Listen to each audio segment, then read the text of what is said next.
Salam, əziz və dəyərli kanal izləyicilərimiz. Bugün biz sizinlə mətni necə işləmək olar, necə edək ki, mətndən səhvimiz az çıxsın, bu tipli suallara cavab axtaracağıq.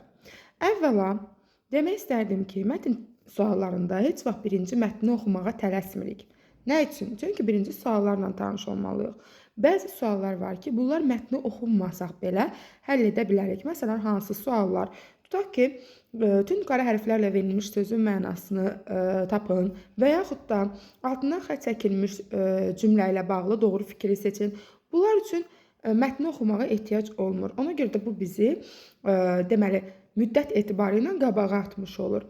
İkinci, açıq tipli suallarda mütləq və mütləq düzgün şəkildə plan bəndlərin qurun və yaxud da düşə bilər ki, mətnlə bağlı, mətndə məzmun etibarilə fərqli olan cümləni müəyyən edin.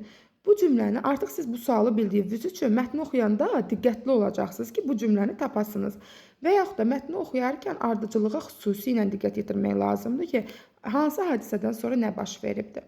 Sonra mətndə verilmiş sözün qarşılığını müəyyən edin. Mətndə verilmiş sözün qarşılığını müəyyən edin deyəndə həmin sözün mənasını tapmağa ehtiyac yoxdur. Sadəcə o sözü hansı sözlə əvəz etmək olar? Və yaxud da belə bir sual düşür ki, ikinci və üçüncü abzaslarda bir-biri ilə qarşılıq təşkil edən sözləri müəyyən edin. Siz artıq bu suallarla tanış olandan sonra avtomatik olaraq mətndə bu məqamlara xüsusi diqqət yetirəcəksiniz və bu da sizi zaman etibarı ilə qabağa atmış olacaq.